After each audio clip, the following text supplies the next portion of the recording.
अच्छा जी, एक और क्वेश्चन टाइप है जो स्टूडेंट्स को आमतौर पे समझ नहीं आती, स्टूडेंट्स को तो वैसे ही समझ नहीं आती बेचारों को, लेकिन एक और क्वेश्चन टाइप है जिसकी समझ नहीं आती, इसको हम कहते हैं ट्रू फॉल्स नॉट गिवन, और ये भी टाइप ए है। टाइप ए क्या है? जहाँ पे क्वेश्चंस और आंसर्स ऑर्डर में आते हैं, ठीक है, टाइप ए है। अच्छा, अब जरा सुनिएगा करना क्या है।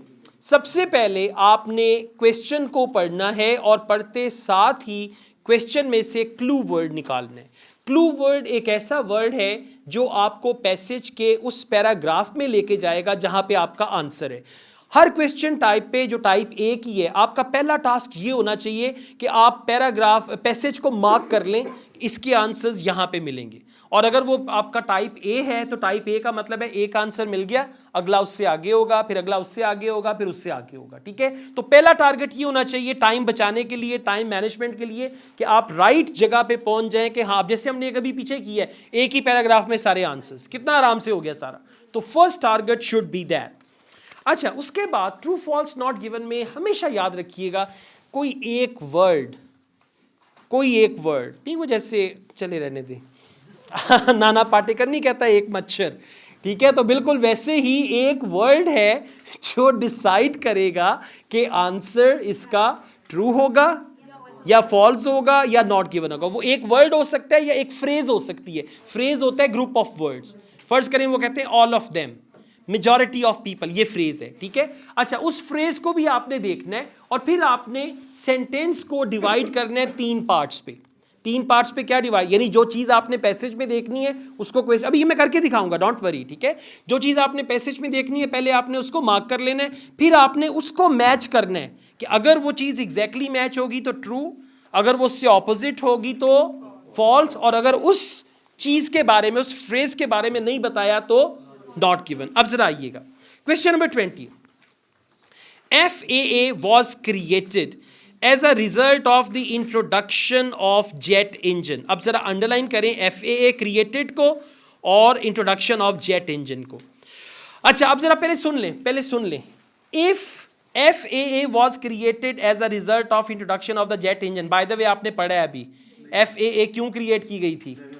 वो एक इंसिडेंट हुआ था, एक्सीडेंट हुआ था, ठीक है। अगर तो FAA was created as a result of jet engine बना तो FAA बना ली तो ये ट्रू हो गया।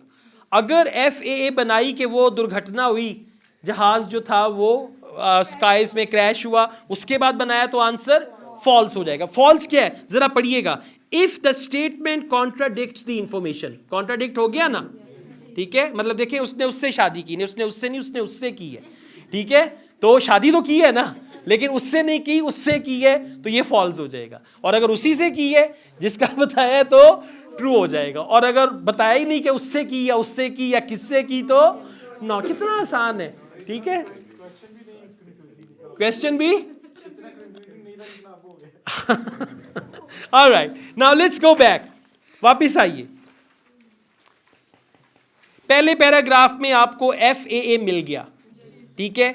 अब मैं इसको पढ़ रहा हूं। An incident that occurred in the skies over the Grand Canyon in 1956 resulted in the establishment of Federal Aviation Administration। तो क्या हुआ? Accident that occurred in the skies, और यहां पे क्या है? Introduction of jet engine। So the answer is false। अगर आप हर क्वेश्चन ऐसे ही समझ के कर लेना, आप मास्टर हो जाएंगे आइट्स के, रीडिंग के मास्टर हो जाएंगे, ठीक है। जो लोग जिनको रीडिंग पल्ले नहीं पड़ती ना, वो समझते ही नहीं है, अंधाधुंध। मतलब देखिए ना, 6-7 क्वेश्चन है, 2 पे ट्रू लगा दें, 2 पे कुछ ना कुछ तो इज्जत रह ही जाएगी, ठीक है। फिर बाद में कहते हैं मेरे सिर्फ 2 सही होते हैं, 2 भी किस्मत से हो जाते हैं। और अगर तुक्का भी लगाना है तो सबको या तो ट्रू कर दें या फॉल्स कर दें। अगर इम्तहान में 1 मिनट बाकी है, ये क्वेश्चन टाइप है अपना 35 to 40, 1 मिनट रह गया, जल्दी से सारों का ट्रू लिख दें। यहाँ पे सारों का ट्रू लिखे 3 सही होंगे, ठीक है। सारों का फॉल्स लिखें तो भी 2 सही हो जाएंगे। नॉट गिवन कम होता है, ट्रू की रेशियो और फॉल्स की रेशियो तकरीबन बराबर होती है, ठीक है। ये सिर्फ बता रहा हूं कि जब टाइम निकल रहा है खाली नहीं छोड़ना कुछ भी। अच्छा जी, क्वेश्चन नंबर 21 पे आ जाएं। Air traffic control started after. अब ये जो वर्ड आता है ना ट्रू फॉल्स नॉट गिवन में आफ्टर का, इंतहाई चला के, अब जरा सुन लें। अगर तो आफ्टर ही है राइट तो ये हो जाएगा ट्रू, अगर बिफोर है तो फॉल्स, और अगर आफ्टर बिफोर नहीं बताया तो नॉट गिवन। अब इसको आफ्टर को इंसर्कल करें और क्वेश्चन को समझें। Air traffic control started after the Grand canyon crash. अब अगर तो ये आफ्टर ग्रैंड कैनियन क्रैश यानी एटीसी जो है ये ग्रैंड कैनियन क्रैश के बाद हुआ इन 1956, तो आंसर होगा ट्रू। अगर ये उससे पहले हुआ यानी क्रैश कब हुआ 1956 में, अगर वो यूज करते हैं 1950 का वर्ड तो ये क्या हो जाएगा फॉल्स, अदरवाइज नॉट गिवन। अब जरा वापस आए पैराग्राफ बी एटीसी, हाँ जरा देख लें। Rudimentary air traffic control ATC existed well before the Grand Canyon disaster. Existed well before, उससे बहुत पहले का था। तो क्वेश्चन क्या है, air traffic control started after, नहीं वो तो उससे पहले का था, वेल बिफोर, तो आंसर क्या हो जाएगा फॉल्स। समझ आ गई। अब जब भी आफ्टर का वर्ड ट्रू फॉल्स में मिले ना तो ढूंढना है, अगर बिफोर दिया हुआ है तो फॉल्स, अगर आफ्टर ही दिया हुआ है तो true. Question number 22, beacons and flashing lights are still used by ATC today. अब क्लू वर्ड है बीकन्स एंड, अब जरा सुन ले, still used by ATC today, अगर आज भी एटीसी बीकन्स और फ्लैशिंग लाइट्स यूज करते हैं तो ट्रू। अगर वो अब यूज नहीं करते, अब कोई और टेक्नोलॉजी आ गई है तो, और अगर ये नहीं बताया कि अब यूज करते हैं या नहीं करते तो नॉट गिवन। वापस जाइएगा, same paragraph, beacons and flashing lights मिल गया। अच्छा इसको मैं पढ़ रहा हूं क्योंकि पता है क्या करना है, कभी भी सेंटेंस को दरमियान से नहीं पढ़ना, दरमियान से पढ़ेंगे तो आपको समझ नहीं आएगी, जो लास्ट फुल स्टॉप है ना पीछे वहां से पढ़ना है। तो मैं पैराग्राफ बी पढ़ रहा हूं सेकेंड लाइन से।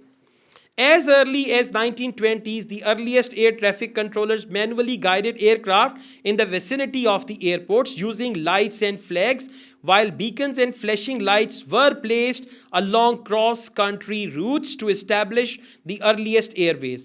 However, this purely visual system was useless in bad weather, and by 1930s, radio communication was coming into use. The first region, blah blah blah, have they mentioned?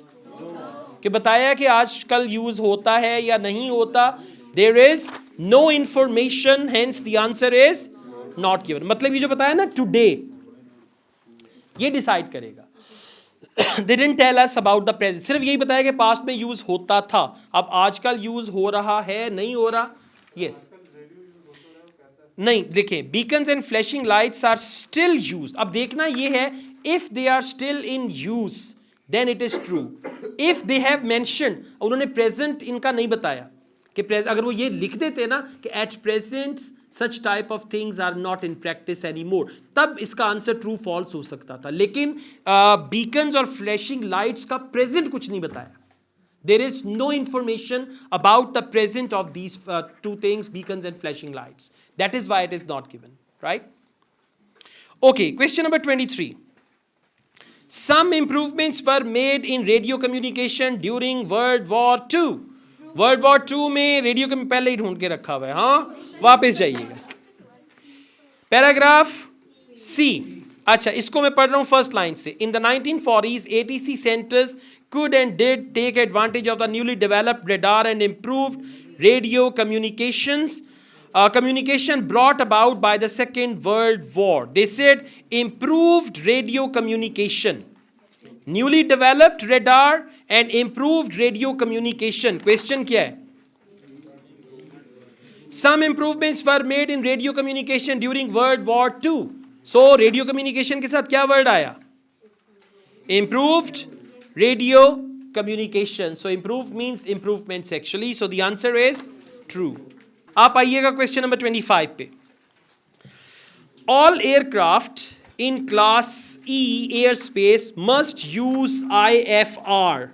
Now देखिएगा, all aircraft and IFR।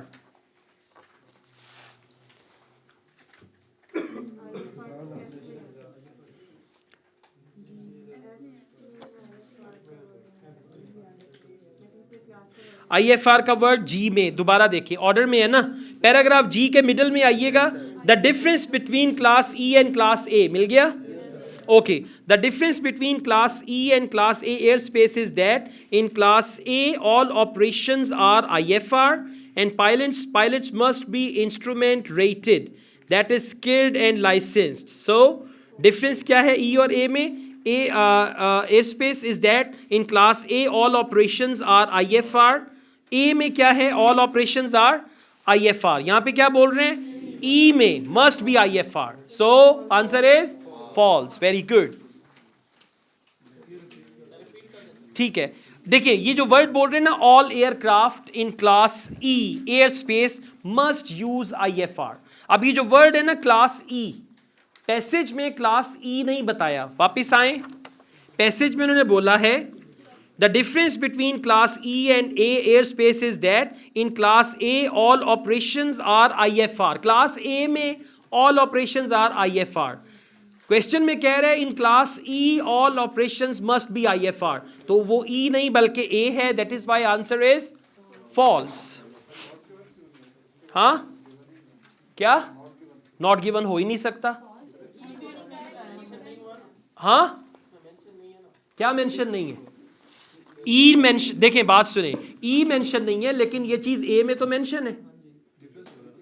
नहीं नहीं, वो इस तरह not given नहीं होता, इस तरह से हरगिज नॉट गिवन नहीं होगा. इंफॉर्मेशन गिवन है, सिर्फ क्लास चेंज है. जब क्लास चेंज होगी तो ये फॉल्स होगा, ये कॉन्ट्रडिक्शन होगा. Okay, question number 26. Pilot entering class C airspace is flying over an average sized city.